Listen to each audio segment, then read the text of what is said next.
Sir ने जो अभी प्राण गीत करवाया और उसके बाद जो आरसीएम बिजनेस का प्लान है सर, सबसे पहले तो हम ये समझेंगे कि आरसीएम बिजनेस है क्या। और लोगों को समस्या आरसीएम बिजनेस के प्रोडक्ट से नहीं है, लोगों को समस्या आरसीएम के नाम से है। और उसके कुछ रीजन है जो मैं आगे चर्चा करूंगा। हम सभी के जीवन में एक कॉमन चीज है और वो है काम। ऐसा कोई व्यक्ति है जो काम नहीं करता है सर? मैं आप सभी लोगों से बात करने आया हूं सर, और जब आप लोग हमसे बातचीत करेंगे बात तभी आगे बढ़ेगी। क्या आप लोगों से चर्चा हो सकती है? Okay, thank you. तो हम सब लोग आएंगे, कहाँ आएंगे कि हम सब लोग अपने जीवन में क्या करते हैं सर? काम करते हैं। कोई भी ऐसा व्यक्ति है जो कभी काम ना करता हो? काम करते हैं। और काम करना हमारी मजबूरी किस लिए है? क्योंकि हमें आवश्यकता है पैसे की, और ये सबसे बड़ी जरूरत है आज के जमाने की। हम काम करते हैं और काम इसलिए करते हैं क्योंकि हमें पैसा चाहिए। और पैसा क्यों चाहिए? हमें खर्चा करना है। ऐसा कोई व्यक्ति नहीं है जो अपने जीवन भर में काम नहीं करता है। जब से वो शुरू करता है और जब तक नहीं मरता है तब तक वो काम करता जाता है, काम करता है, पैसे कमाता है और खर्चा कर देता है। लेकिन आप एक बार सोचिए जरा कि जिस दिन आप काम न कर पाए, जिस दिन आप काम न कर पाए, क्या पैसा कहीं से आएगा सर? नहीं आएगा।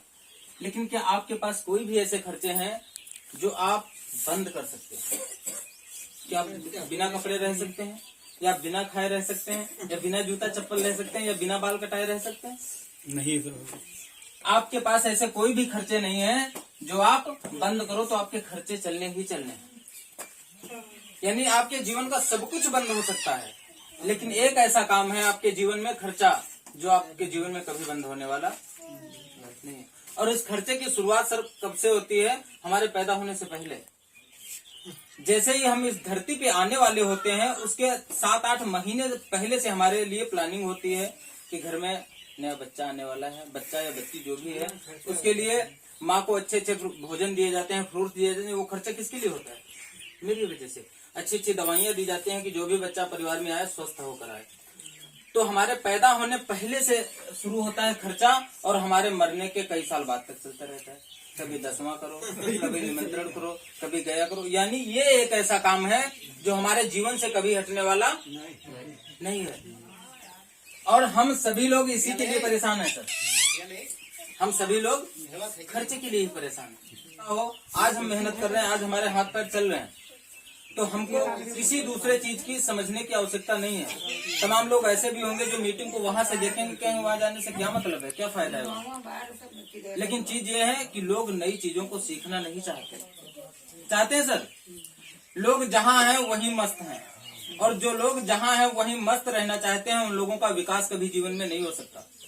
जो लोग नई चीजों को सीखना नहीं चाहते, नई चीजों के बारे में जानना नहीं चाहते, उन लोगों का विकास नहीं हो सकता। हम इस बारे में चर्चा करने आए हैं कि हम लोग काम करते हैं तो पैसा आता है, कोई सामान सेल करते हैं, बेचते हैं तो उसकी वजह से पैसा आता है। लेकिन हम लोग जो खर्चा करते हैं उसकी वजह से हमारे घर पे कितना पैसा आता है सर? किसी के घर पे आता है पैसा खर्चा करने की वजह से। हम लोग इसी बात पे चर्चा करने आए हैं कि हम खर्चे से भी पैसा कमा सकते हैं। लेकिन ये बात लोगों को समझ में इसलिए नहीं आती क्योंकि पिछले 700 सालों में ऐसा नहीं हुआ कभी भी। पिछले 700 सालों में ऐसा कभी नहीं हुआ, इसलिए लोग इस चीज को मानने के लिए तैयार नहीं कि भैया खर्चे से पैसा कैसे आ सकता है। जो हल्दी मिर्चा धनिया हम हजम कर गए उससे पैसा कैसे आ सकता है? लेकिन उसका एक सिस्टम है सर, वहां से पैसा आ सकता है। हम लोग जहाँ सामान खरीदते हैं उसको हम बाजार या मार्केट बोलते हैं, जहाँ पे हमारा एक बहुत प्यारा नाम दिया जाता है कस्टमर। और कस्टमर का अगर मतलब सर आप निकाल लो तो कस्टमर का मतलब ही होता है कष्टों से मर। हम लोग किस लिए पैदा हुए सर? कष्टों से मरने के लिए नहीं। लेकिन इन लोगों ने, बाजार वाले लोगों ने हमारा नाम दे दिया है कस्टमर, कष्टों से मर, और हम लोगों ने भी उसको स्वीकार कर लिया। हम लोग इससे बाहर कभी निकलना नहीं चाहते। कस्टमर सामान खरीदता कहाँ से है? रिटेलर अपने पड़ोसी दुकानदार से, फुटकर दुकानदार से, फुटकर विक्रेता से। भैया आप लोग आगे आ जाइए प्लीज, आगे आ जाओ, आगे बैठो बैठो। हाँ बैठो। कि हम लोग सामान खरीदते कहाँ से हैं? अपने पड़ोस की दुकानदार से। इधर दुकान खुली, इधर दुकान खुली, जहाँ से खरीदते हैं ये रिटेलर से दुकान खरीदते हैं। क्या रिटेलर सामान कोई भी अपने घर पे बनाता है सर? नहीं बनाता है। ये कहीं से खरीद कर लाता है, जहाँ से खरीदता है उसको हम लोग होलसेलर बोलते हैं, थोक दुकानदार। क्या थोक दुकानदार सामान घर बना सकता है? नहीं बनाएगा। ये भी नहीं बनाता। ये कहाँ से खरीदता है? डिस्ट्रीब्यूटर से, डिस्ट्रीब्यूटर एजेंसी से, और एजेंसी सामान खरीदती है कंपनी से। यानी सामान बनाता कौन है? कंपनी। और यूज कौन करता है? ये बीच में किस लिए हैं लोग? ये सिर्फ बिचौलिए इसलिए हैं कि हम लोगों का जो पैसा है यहाँ से जो चलता है, कंपनी अगर कोई भी प्रोडक्ट 5 रुपए का बनाती है, हम लोगों को 10 रुपए में मिलता है। बाकी के जो 5 रुपए हैं वो ये लोग हजम कर रहे हैं। और इनके बीच में एक सबसे बड़ा जो मीडिएटर है उसको हम लोग प्रचारक बोलते हैं। अगर लिखने में कोई गलती हो जाए तो माफ करना, बातों पे ध्यान रखना सर। जो सबसे बड़ा मीडिएटर है वो है प्रचारक, जो बोलता है लाइफ बॉय जहाँ तंदुरुस्ती वहाँ। क्या सुना है सबने? हाँ, क्या सुना है सबने? लेकिन क्या मानते हैं ये बात? क्या ये सच हो सकता है? लाइफ बॉय जहाँ तंदुरुस्ती वहाँ लाइफ बॉय साबुन से कभी तंदुरुस्ती आ सकती है? अगर लाइफ बॉय से तंदुरुस्ती आ जाती तो दूध दही बेकार था, खाने पीने वाली सारी चीजें बेकार थी। लेकिन नहीं, ये हमको भ्रमित किया जा रहा है। ये अपने प्रोडक्ट को सेल करने का सिस्टम है। वो कहते हैं कि लाइफ बॉय जहाँ तंदुरुस्ती वहाँ। उन्होंने एक तरीका खोजा है हम लोगों को अपने लाइन में लाने का। उन्होंने एक तरीका खोजा है भारतीयों का कि अगर किसी भी भारतीय से आप लगातार झूठ बोलते रहो, लगातार झूठ बोलते रहो, तो वो किसी न किसी दिन उस बात को सच मान लेगा। और ये उन्होंने टीवी के माध्यम से करके दिखाया है। लाइफ बॉय जहाँ तंदुरुस्ती वहाँ, वो दिन में कम से कम अगर आप 1 घंटा टीवी देख लो तो 1 घंटे में 20 बार देखोगे आप लाइफ बॉय जहाँ तंदुरुस्ती वहाँ। और हम लोगों ने उसको मान लिया। आज सैकड़ों साल से लाइफ बॉय रगड़ रहे, तंदुरुस्ती नहीं है। किसी को अगर आई हो लाइफ बॉय की वजह से तो हाथ उठाना प्लीज। आई किसी को? पुष्पेंद्र भैया, अगर लाइफ बॉय में तंदुरुस्ती होती तो हम सभी लोग तंदुरुस्त होते। लेकिन हम लोग हैं क्या? बीमार हैं। ऐसा कोई व्यक्ति नहीं जो किसी न किसी रूप से बीमार ना हो। इस प्रचारक तंदुरुस्ती आती कहाँ है ये भी आपको बता दूं। तंदुरुस्ती आती है प्रचारक को, जो बोलता है लाइफ बॉय जहाँ तंदुरुस्ती वहाँ। पहली बात तो वो कभी लाइफ बॉय साबुन लगाता नहीं। जो साबुन बोलता है लाइफ बॉय जहाँ तंदुरुस्ती वहाँ, वो लाइफ बॉय साबुन का यूज कभी नहीं करता है। लाइफ बॉय इसको तंदुरुस्ती क्यों आती है? क्योंकि इसको 30% मिलता है। 30% इसको पैसा मिलता है। और जिसको पैसा मिलेगा उसको तंदुरुस्ती आएगी कि नहीं आएगी? तंदुरुस्ती इसको इसलिए आ रही है क्योंकि इसको सिर्फ ये बोलने से 30% मिलता है। हर साबुन पे 3 रुपए उसको मिल रहा है, सिर्फ ये बोलने का लाइफ बॉय जहाँ तंदुरुस्ती है वहाँ। और हम लोग उसको रगड़े जा रहे हैं। हमको भैया कुछ नहीं मिल रहा। हमारी जिंदगी की आधी कमाई चली गई इन्हीं लोगों की जेब में। इसका 30% और ये लोग जो बीच में बैठे हैं ये लोग 20%, यानी हमारी जेब की टोटल 50% कमाई कहाँ जा रही है? इन लोगों की जेब को। ये बचानी चाहिए कि नहीं बचानी चाहिए? बचानी चाहिए।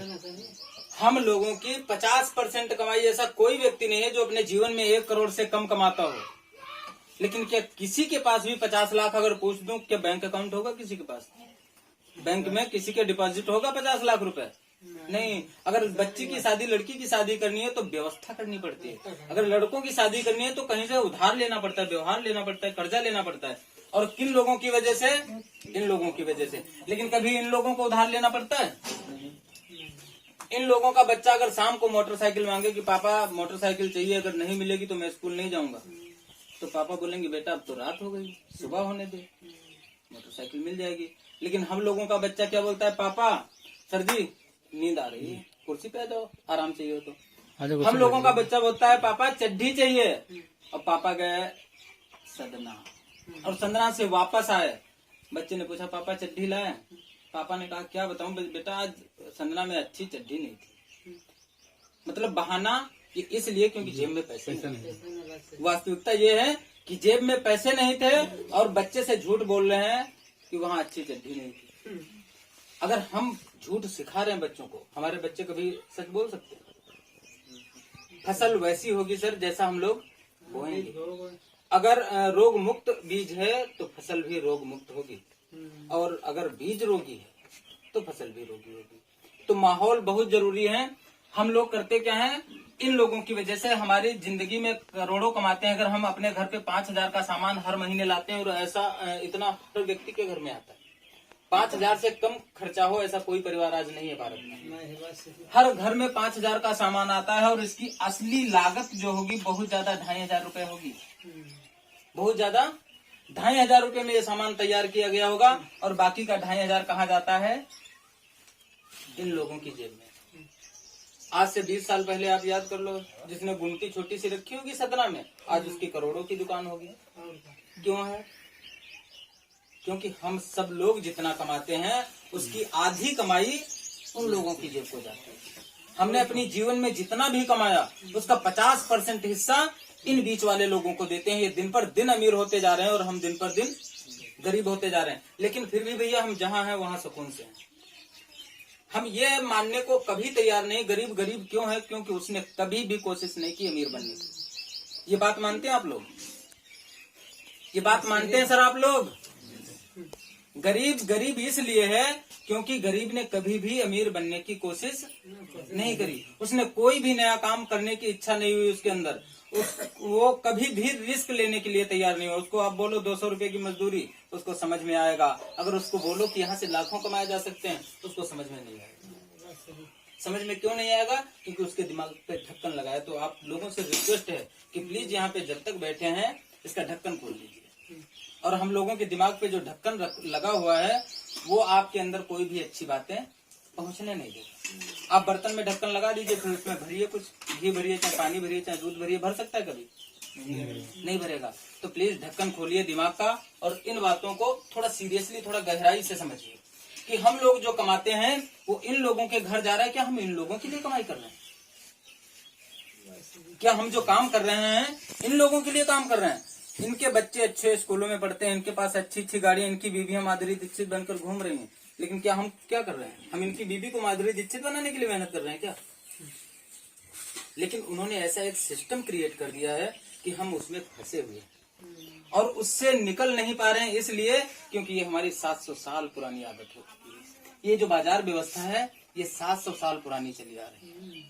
और आप 1 साल गुटखा खा लो, 1 साल शराब पी लो, 1 साल पुरानी आदत छोड़ने में आपको भाई लोहे लग जाएंगे। और ये 700 साल पुरानी आदत ऐसे छूट सकती है? आरसीएम सिस्टम कहता है कि अगर आपको यहाँ से बचना है, ये 50% पैसा जो आपका जा रहा है इसको आपको बचाना है, तो थोड़ा सा बदलाव करना है आपकी खरीदारी में। यहाँ जरूरी कौन है? जरूरी कंपनी है और कस्टमर जरूरी है। 2 लोग जरूरी हैं। अगर ये दोनों ना हो तो ये बीच वाले अमीर हो सकते हैं? नहीं। यानी कंपनी हटा दी जाए, क्या कस्टमर को ये सारे लोग सामान पूरा कर सकते हैं? या कस्टमर हटा दिया जाए, कंपनी का बना हुआ सामान ये सारे लोग हजम कर सकते हैं? जरूरी कौन है? कंपनी और कस्टमर।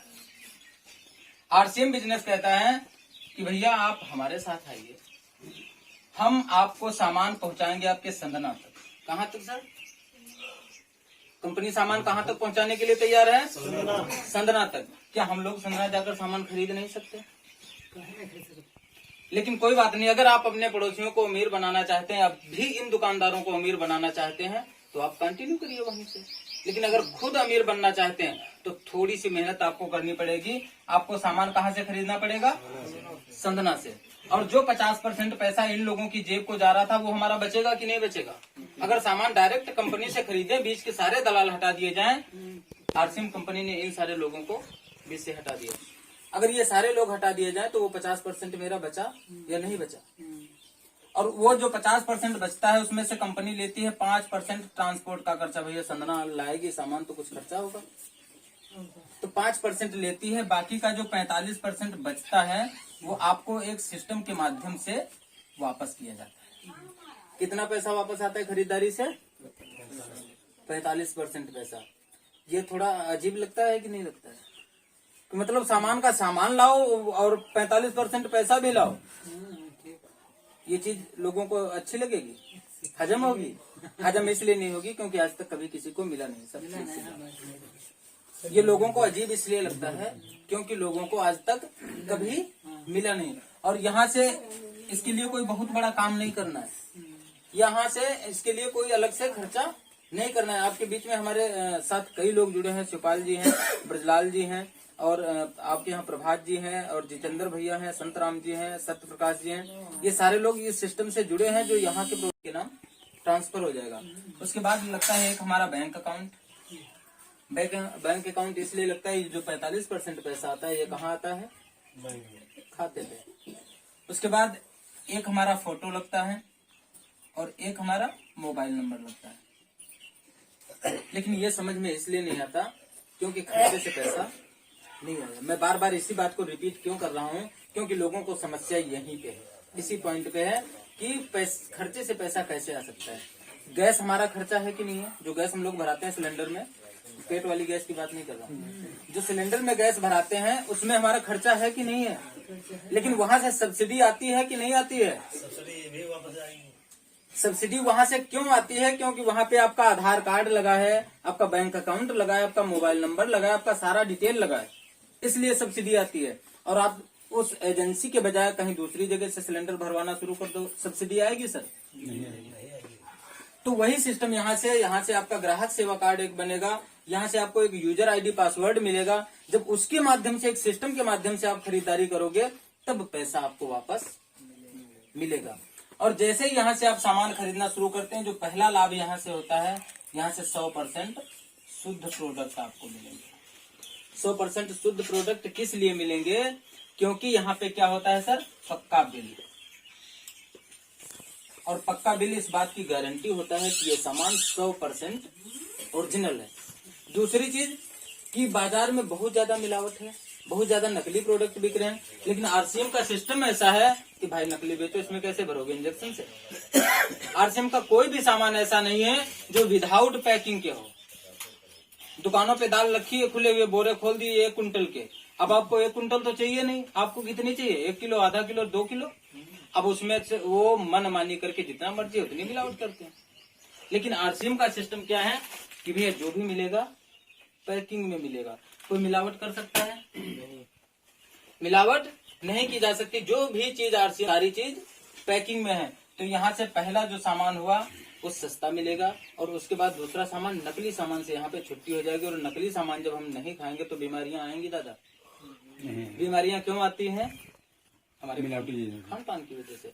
और इन चीजों पर हम ध्यान नहीं देते। हम लोग सस्ता खाने के चक्कर में इतना ज्यादा पैसा सदना वाले डॉक्टरों को देते हैं कि भैया इनके 2 मकान सदना में, 10 मकान लखनऊ में, 5 मकान दिल्ली में, न जाने कहाँ कहाँ।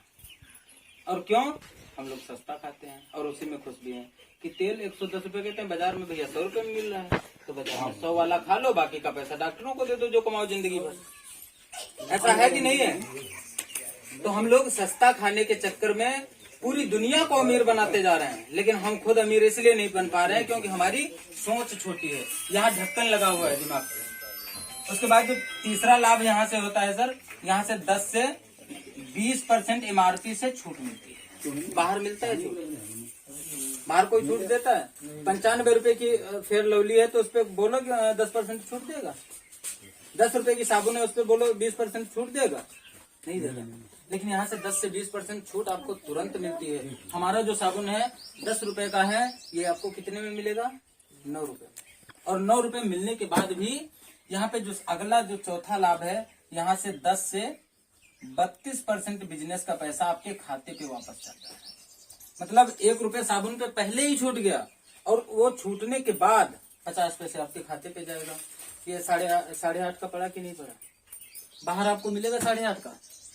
नहीं मिलेगा। उसके बाद जो 5वां लाभ है, यहाँ से इस बिजनेस से आपको मान सम्मान मिलता है। बाहर भैया किसी ने माला पहनाया हो आपको, बताओ जरा। किसी भी दुकानदार ने आपको बुलाकर सर आप आज सम्मान समारोह है, आप हमारे पुराने कस्टमर हैं, आपका सम्मान करना चाहते हूँ, ऐसा कहा कभी नहीं? किसी ने नहीं कहा। लेकिन हाँ ऐसा जरूर कहा होगा जब आपका सामान का हिसाब किताब हो चुका होगा तो दुकानदार ने ऐसे बहुत बार कहा होगा कि भैया, हो सकता है वो बोले भी ना, मतलब ऐसे इशारा करेगा, ये बेइज्जती है, हमारा सम्मान है। एक बार सोचना जरा। उसके बाद जो छठा लाभ यहाँ से होता है कि यहाँ से रोजगार का अवसर मिलता है। भारत में बेरोजगारी इतनी बढ़ती जा रही है, इतनी बढ़ती जा रही है, और उसका सिर्फ एक कारण है कि हमारा एक ही माइंडसेट है कि हमको नौकरी चाहिए। नौकरी के अलावा कोई दूसरा सोचता है सर कुछ? हर बच्चा, आप स्कूल में घुस जाइए, अगर उस स्कूल के अंदर 1000 बच्चे पढ़ रहे हैं, हजारों से पूछो आगे क्या करना चाहते हैं, तो उनका एक ही माइंडसेट है, दिमाग में एक ही चीज भरी गई है, नौकरी वाली, कि तुमको आगे चल के नौकर ही बनना है। तो जिससे पूछोगे वही कहेगा क्या करना चाहते हो, तो क्या बोलेगा? गवर्नमेंट सर्विस, नौकरी। लेकिन क्या ऐसा पॉसिबल हो सकता है? अगर स्कूल में 1000 बच्चे हैं, क्या हजारों बच्चों को नौकरी मिल सकती है? नहीं मिल सकती। तो सबसे बेरोजगारी की सबसे बड़ी समस्या यही है कि हर व्यक्ति नौकरी करना चाहता है, और जो देश विकसित हैं, जो देश अमीर हैं, वहां के लोग नौकरी करना नहीं चाहते। आप सर्च करिए इस बारे में। अमेरिका के लोग नौकरी करने में दिलचस्पी नहीं रखते। क्यों नहीं रखते? क्योंकि उनको पता है नौकरी का सिस्टम एक बंधा हुआ है भाई। आप उसमें कोई मिरेकल ग्रोथ नहीं कर सकते, कोई अजीब चमत्कार उसके साथ नहीं कर सकते। तो इस बिजनेस से सर ये इतने जो है फायदे हैं। अब आप ये मैं पूछना चाहूंगा आप लोगों से कि सर सामान यहाँ से खरीदना चाहिए या सामान यहाँ से खरीदना चाहिए? कहाँ से खरीदना चाहिए? सामान आरसीएम से खरीदना चाहिए या सामान इस बाजार व्यवस्था से खरीदना चाहिए? आरसीएम से खरीदना चाहिए। चलिए ग्रेट, एक बार सर के लिए जोरदार जबरदस्त तालियां। सबसे ज्यादा जो समस्या है इस जमाने में, अगर हम कुछ नया करना चाहते हैं तो लोग हमको हंसना शुरू करते हैं। क्या ये बात सच है? हाँ, 100 के 100% सच है कि अगर इन लोगों ने आरसीएम बिजनेस में आईडी बनवाई है, हमारे प्रभात जी हैं, सुपाल जी हैं, ब्रजलाल जी हैं, तो अभी तमाम लोगों को इनके ऊपर हंसी आ रही है। हंसी आ रही है, वाह अच्छी बात है, ये भी फंस गए, ये भी फंस गए। ये इनके पास दिमाग नहीं दिया मालिक ने, सबको दिमाग दिया है। लेकिन चीज ये है कि कुछ लोग दूरदर्शी होते हैं जो सालों आगे का देख सकते हैं। कुछ लोग दूरदर्शी होते हैं, जैसे हमारे सर हैं और ये लोग बैठे हैं। इन लोगों को 2 साल आगे का दिख रहा है कि आरसीएम का आने वाला भविष्य क्या है। जब कोई भी इंजीनियर जब मकान बनाना शुरू करता है, उसका जब नक्शा बनाता है, तो आपको मकान दिखता है? नहीं दिखता है। लेकिन इंजीनियर को साफ साफ दिखता है कि मकान में किचन कहाँ पे है, मकान में जीना कहाँ पे है, मकान पे छत कहाँ पे है, मकान पे क्या कहाँ पे, कमरा कहाँ पे निकलेगा, बरामदा कहाँ पे निकलेगा, और ऊपर क्या लगेगा क्या नहीं लगेगा, उसको एक एक चीज क्लियर दिखती है। क्लियर क्यों दिखती है? क्योंकि उसने मेहनत किया अपने दिमाग पे, इसका ढक्कन बंद नहीं किया कभी, हमेशा खुला रखा। तो आरसीएम बिजनेस को इन्होंने ज्वाइन किया है, इनका विजन इनको दिख रहा है। आरसीएम का भविष्य आने वाले समय में क्या है ये इनको दिख रहा है। जो लोग हंस रहे हैं उनको इसके बारे में अभी नहीं पता है, इसलिए उनको हंसी आ रही है। और जिस दिन उनको इस बात ये क्लियर हो जाएगा आरसीएम बिजनेस है क्या, उनकी हंसी गायब हो जाएगी सर। और उसके लिए थोड़ी सी मेहनत हमको करनी है, उनकी हंसी को गायब करने के लिए, उनको इस बिजनेस में लाने के लिए। उनका जो डाउट है डाउट दूर करना है। और सबसे जो पहला डाउट है इस बिजनेस के बारे में, वो उनको समस्या है इस नाम से, आरसीएम नाम से, डायरेक्ट सेलिंग के नाम से। और ये जो है ये उनकी समस्या, उनका डाउट बिल्कुल सही है। सही इसलिए है क्योंकि डायरेक्ट सेलिंग के नाम से लाखों लोगों को बहुत बार गुमराह किया गया है, उनके पैसे के साथ खिलवाड़ किया गया है, उनके जीवन के साथ खिलवाड़ किया गया है, उन लोगों को ठगा गया है। ऐसा नहीं है? तो इस वजह से लोग कहते हैं कि दूध की जली बिल्ली मट्ठा भी फूंक कर पीती है। लोग यहाँ आने से इसलिए डरते हैं क्योंकि वो लाखों बार सैकड़ों बार छले गए हैं, सैकड़ों बार ठगे गए हैं, तो उनको यहाँ आने में समस्या होती है। जब मैं इस बिजनेस को मैंने ज्वाइन किया, उससे पहले हमारे दिमाग में कई सवाल घूम रहे थे, मैं उन पे थोड़ी सी चर्चा करना चाहूंगा। और तो हमारा जो पहला सवाल यही था कि भैया कंपनी भाग गई, तो जो मैंने पहला सवाल अपने सर से पूछा था कि मैंने कहा चलो कोई बात नहीं, मान लिया मैंने आज बिजनेस को ज्वाइन किया, एक साल बाद ये कंपनी भाग गई तो मेरा पैसा बर्बाद हो जाएगा, मेरा पैसा बर्बाद हो जाएगा। तो मेरे सर ने बताया कि भैया कंपनी आपसे कोई पैसा लेती है क्या? कंपनी कोई पैसा जमा करवाती है? नहीं। कंपनी क्या करती है? कंपनी से आप प्रोडक्ट खरीदते हो। 10 रुपए का साबुन है आरसीएम का, आपको कितने में मिलेगा? 9 रुपए में। 9 रुपए में मिलने के बाद 50 पैसे आपके खाते पे पहुंच जाएंगे। ये साबुन कितने का बचेगा? 8.5 रुपए का। 10 रुपए का साबुन 8.5 रुपए का आपको देकर अगर कंपनी भाग गई तो नुकसान किसका है? कंपनी का है या हमारा है? दूसरी चीज, मान लो अगर कंपनी को एक साबुन बनाना है तो इस पे कितना खर्चा आएगा? करोड़ों रुपए। क्योंकि साबुन एक बनाओ चाहे 1000, उसको पहले पूरा सेटअप करना पड़ेगा, मशीन लगानी पड़ेगी, कंपनी खोलनी पड़ेगी, करोड़ों रुपए का खर्चा करती है तब साबुन बनकर तैयार होती है। तो कंपनी अगर भागेगी तो नुकसान हमारा नहीं, कंपनी का है। दूसरी चीज मैंने कहा चलो मान लिया भाई पैसे का नुकसान नहीं होगा, मान लिया कि जो मैंने पैसा दिया उसका मैंने प्रोडक्ट ले लिया, मेरा नुकसान पैसे का नहीं हुआ।